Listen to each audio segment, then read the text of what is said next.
Director Lava ಅವರು ಕೂಡ ನಮ್ಮ ಜೊತೆ ಜಾಯ್ನ್ ಆಗಿದ್ದಾರೆ. ಸರ್ ನಮಸ್ತೆ, ಕಾರ್ಯಕ್ರಮಕ್ಕೆ ಸ್ವಾಗತ. ಇನ್ನೊಂದು ಅಬ್ಡ್ರಪ್ಟ್ ಆಗ್ತಿದೆ, ನಾನು ಮಾತಾಡಿಸ್ತೀನಿ, ಅವರು ತಗೊಳ್ತೀನಿ. ಸರ್ ನೀವು ಹೇಳಿ, ಚಂದ್ರಚೂಡ್ ಅವರು ಆರೋಪ ಮಾಡಿದಂತೆ ನಮ್ಮ ಇಂಡಸ್ಟ್ರಿಯಲ್ಲಿ ನಿರ್ಮಾಪಕರನ್ನ ಹೀರೋಗಳು ಈ ಹಂತಕ್ಕೆ ತುಚ್ಛವಾಗಿ ನಡೆಸ್ಕೊಳ್ತಾ ಇದ್ದಾರಾ? ಮೇಡಮ್, ಆ್ಯಕ್ಚುಲಿ ನಮ್ಮ ನಿರ್ಮಾಪಕರ ಸಂಘಕ್ಕೆ ಮೊದಲು ನಿನ್ನೆ ದಿನ ನಾನು ಕೂಡ EC ಮೆಂಬರ್ ಆಗಿದ್ದೇನೆ, ಎಲೆಕ್ಟೆಡ್ ಆಗಿದ್ದೇವೆ ರೀಸೆಂಟಾಗಿ ಕನ್ನಡ ಚಲನಚಿತ್ರ ನಿರ್ಮಾಪಕರ ಸಂಘಕ್ಕೆ. ಒಂದು KVN ಪ್ರೊಡಕ್ಷನ್ನು ಮತ್ತು ಹಲವು ನಿರ್ಮಾಪಕರು ದೂರನ್ನು ಕೊಟ್ಟರು. ಆ ದೂರನ್ನು ಕೊಟ್ಟಾಗ ನನಗೂ ಚಂದ್ರಚೂಡ ಅನ್ನೋರ್ದು ಅವ್ರದ್ದು ಯಾವುದೋ ಒಂದು ಕಾಂಟ್ರವರ್ಸಿಯಲ್ಲಿ ಎಲ್ಲೋ ನಿಮ್ಮ ಮೀಡಿಯಾದಲ್ಲೇ ಎಲ್ಲೋ ನೋಡಿದ್ದೆ, ಎಲ್ಲಿಂದನೋ ಹೋಗಿದ್ರು ಅವರು, ಏನೋ ಬಂದು ಅವ್ರದ್ದೊಂದು ಕಾಂಟ್ರವರ್ಸಿ ಆಗಿತ್ತು. ನಂತರ ನಾನು ಅವ್ರ ಹೆಸರನ್ನು ನಾವೆಲ್ಲ ಕುಂತ್ಕೊಂಡು ಮಾಡ್ಬೇಕಾದ್ರೆ ಗೂಗಲ್ ಮಾಡಿದೆ, ಯಾರು ಈ ವ್ಯಕ್ತಿ ಅಂತ ಹೇಳಿ.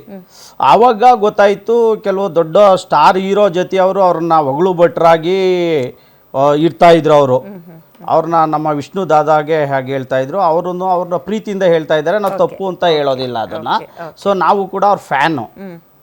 ಸೊ ಈ ರೀತಿ ಹೇಳಬೇಕಾದ್ರೆ ಈ ವ್ಯಕ್ತಿಯ ಹಿನ್ನೆಲೆಯನ್ನು ತೆಗೆದುಕೊಂಡು ಹೋದಾಗ ಬರೀ ಕಾಂಟ್ರವರ್ಷಿಯಲ್ ಸ್ಟೇಟ್ಮೆಂಟ್ ಕೊಟ್ಕೊಂಡು ಯೂಟ್ಯೂಬ್ನಲ್ಲಿ ಅವ್ರದನ್ನ ಏನು ವ್ಯೂಸ್ಗಳನ್ನ ಹೆಚ್ಚಿಗೆ ಮಾಡೋದಕ್ಕೆ ಮತ್ತು ಇನ್ನೊಂದು ರೀತಿ ಪಬ್ಲಿಸಿಟಿ, ಏನು ಸೊಸೈಟಿಯಲ್ಲಿ ಪಬ್ಲಿಸಿಟಿ ಇರೋದಕ್ಕೆ ಹೋಗೋಂಥ ವ್ಯಕ್ತಿ ಅಂತ ನಾನು ಗೊತ್ತಾಗ್ತು. ನಾನೊಂದು ಅರ್ಧ ಗಂಟೆ ಗೊತ್ತಿರಲಿಲ್ಲ, ನಾನು ವಿಡಿಯೋ ನೋಡಿರಲಿಲ್ಲ. ನಮ್ಮ ಸ್ನೇಹಿತರೊಬ್ಬರು ಕಳಿಸಿದ್ರು, ಅಲ್ಲೇ ನಾನು ವಿಡಿಯೋ ಡೀಟೇಲ್ ನೋಡ್ಕೊಂಡು ನಂತರ ಮಾತಾಡೋಣ ಅಂತ ಹೇಳಿ ಎಲ್ಲ ನೋಡ್ದಾದ್ಮೇಲೆ ಗೊತ್ತಾಯಿತು, ಇವರು ಮಾತಾಡಿರೋದು ಏನು ಕಾನ್ಸ್ಟಿಟ್ಯೂಷನ್ನಲ್ಲಿ ಫ್ರೀಡಮ್ ಆಫ್ ಸ್ಪೀಚ್ ಇದೆ, ಫ್ರೀಡಮ್ ಆಫ್ ಅಬ್ಯೂಸ್ ಎಲ್ಲೂ ಇಲ್ಲ. ಸೊ ಇವ್ರು ಏನು ಮಾತಾಡಿದ್ದಾರೆ ಇದು ಪ್ರೊಡ್ಯೂಸರ್ಸ್ಗೆ ತುಂಬ ನೋವುಂಟಾಗಿದೆ. ಈಗ ಅಣ್ಣವರು, ದಿವಂಗತ ನಟಸೌರಭ ರಾಜ್ಕುಮಾರ್ ಸಾಹೇಬರು ಹೇಳ್ತಾರೆ, ನಿರ್ಮಾಪಕರು ಅನ್ನದಾತರು ಅಂತ ಹೇಳಿ. ಅನೇಕ ಲೆಜೆಂಡ್ಸ್ ಇದ್ದಾರೆ ನಮ್ಮ ಕನ್ನಡದಲ್ಲಿ. ತಮಿಳ್ ಸಿನಿಮಾ ಮಾಡಿದ್ದಾರೆ, ಪ್ಯಾನ್ ಇಂಡಿಯಾ ಸಿನಿಮಾಗಳ್ನ ಮಾಡಿದ್ದಾರೆ, ತೆಲುಗು ಮಾಡಿದ್ದಾರೆ, ಹಿಂದಿ ಮಾಡಿದ್ದಾರೆ ಎಲ್ಲ. ಹಾಗಾದರೆ ನಾವೆಲ್ಲರೂ ಕೂಡ ಮಾಡ್ತಿದ್ವಾ? ಈ ವ್ಯಕ್ತಿ ಯಾರು ಸಪ್ಲೈ ಮಾಡ್ತಿದ್ರು? ಅವ್ರೇನಾರ ಮಾಡಿರ್ಬೋದೇನೋ, ಹಂಗಂತ ನಾವು ಹೋಗೋಕ್ಕಲ್ಲ. ನಾನು ಕೂಡ 3 ಸಿನಿಮಾ ನಿರ್ಮಾಣ ಮಾಡಿದ್ದೇನೆ, ಕೋಟ್ಯಾಂತರ ರೂಪಾಯಿ ಕಳ್ಕೊಂಡಿದ್ದೀವಿ. ಎಲ್ಲ ನಿರ್ಮಾಪಕರು ಇವತ್ತು ಕಳ್ಕೊಂಡಿರೋರೇ ಹೆಚ್ಚು. ಆ ಥರ ಮಾಡೋಂಗಿದ್ರೆ ನಾವು ಬೇರೆ ಕೆಲಸ ಮಾಡ್ತಿದ್ದೋ. ಒಂದು ಎಲ್ಲರ ರೂಮ್ ಹಾಕ್ಕೊಂಡು ಏನಾರ ತೊಗೊಂಡು ಮಾಡಿದರೆ ನಮ್ಗೆ ದುಡ್ಡು ಮಾಡ್ಕೋತಿದ್ದೋ. ಮನೆ ಮಠ ಆಸ್ತಿ ಮಾಡ್ಕೊಂಡು ಫ್ಯಾಮಿಲಿಗಳಲ್ಲಿ ನೆಮ್ಮದಿ ಇರೋದಿಲ್ಲ, ಎಲ್ಲ ಮಾಡ್ಕೊಂಡಿಲ್ಲ. ಆ ದಂಧೆ ಮಾಡೋಂಗಿದ್ರೆ ನಾವು ಮಾಡ್ತಿದ್ದೋ. ನಾನು ಆ ಪದನ ದಂಧೆ ಅಂತಲೇ ಹೇಳ್ತೀನಿ.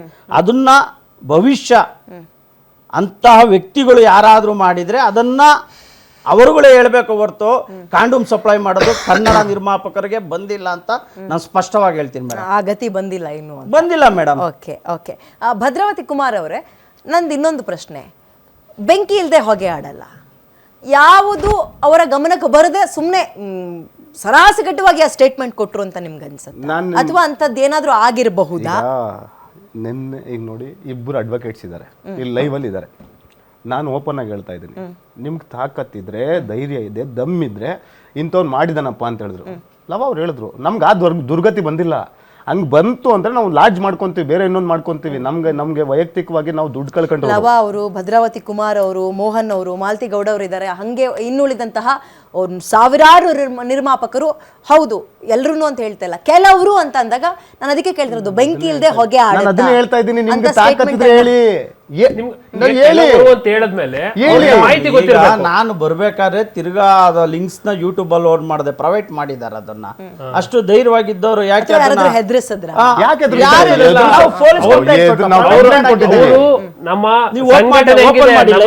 ನಿರ್ಮಾಪಕ ಸಂಘಟನೆ ಹಂಗಿದೆ. ಒಂದು ಸ್ಟೇಟ್ಮೆಂಟ್ ಗೆ ಈ ತರ ಹೋಗಿ ಎಲ್ಲ ಇವತ್ತು ಪೊಲೀಸ್ ಸ್ಟೇಷನ್ ಹೋಗಿ ಕಂಪ್ಲೇಂಟ್ ಕೊಟ್ಟು ಲೀಗಲ್ ಆಗಿ ಏನ್ ಪ್ರೋಸೆಸ್ ಮಾಡ್ತಾ ಇದಾರೆ, ಮತ್ತೆ ಅವ್ರು ಯಾರ ಜೊತೆ ಗುರುತಿಸ್ಕೊತಾರೆ, ಅವ್ರ ಮರ್ಯಾದೆನ ಹಾಳು ಮಾಡ್ಕೊಂಡು ಈ ತರ ಎಲ್ಲ ಮಾಡ್ತಾರೆ ಅಂದ್ರೆ, ಇಂಡೈರೆಕ್ಟ್ ಆಗಿ ಪ್ರೈವೇಟ್ ಮಾಡ್ಕೊತಾರೆ ಅಂದ್ರೆ ಅವ್ರು ಹೇಳೋದು ತಪ್ಪು ಅಂತ ಹೆಂಗೆ ಅವರೇ ಪ್ರೂವ್ ಮಾಡ್ಕೊಂಡಾಗ ಇಲ್ವಾ ಮೇಡಮ್? ಕಾನೂನು ಕ್ರಮ ಕೈಗೊಳ್ಳಿಲ್ಲ ಅಂದ್ರೆ ಕ್ರಿಮಿನಲ್ ಕೇಸ್ ಹಾಕ್ಬೇಕು, ಕ್ರಿಮಿನಲ್ ಕೇಸ್ ಹಾಕ್ಬೇಕು, ಡೆಫಾಮೇಷನ್ ಕೇಸ್ ಹಾಕ್ತಾರೆ. ಧರಣಿ ಮಾಡಕ್ಕೆ ಆಲೇ ನಿಶ್ಚಯ ಮಾಡಿದ್ದೇವೆ. ಅಥವಾ ನೀವ್ ಯಾಕೆ ಕಾನೂನು ಕ್ರಮ ಆಗ್ಬೇಕು ಅಂತ ಕೇಳ್ತಾ ಇದ್ರಿ? ತನಿಖೆ ಆಗ್ಲಿ ಅಂತದ್ದೇನಾದ್ರೂ ಇದ್ರೆ ಅವ್ರು ಹೊರಗೆ ಬರ್ಲಿ ಬಿಡಿ ಅಂತ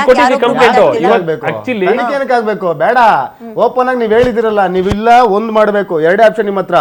ಇಂಥವ್ರೇ ಮಾಡಿರೋದು, ಕಮೌಂಟ್ ಕೊಡ್ಸೋದು, ಇಂಥವ್ರೇ ಕಾಂಡಮ್ ಕೊಡ್ಸೋದು ಅಂತ ಹೇಳ್ಬೇಕು ನೇರವಾಗಿ. ಇಲ್ವಾ?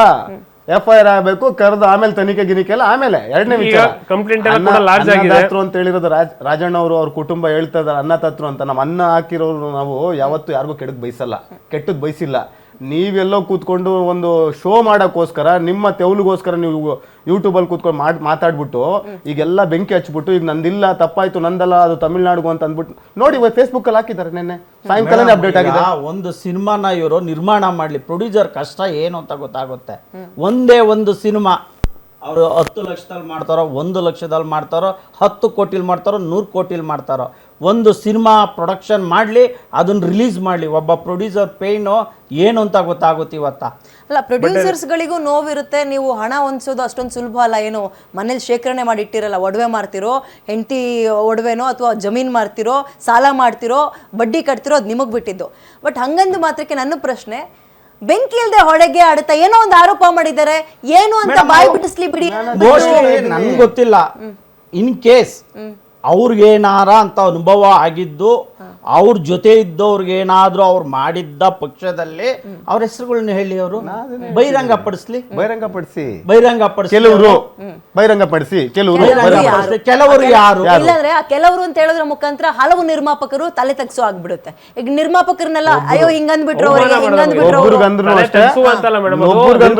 ಅವಮಾನ ಇಡೀ ಉದ್ಯಮಕ್ಕಂದ್ರು ಒಂದೇ. ನಿಜ ನಿಜ.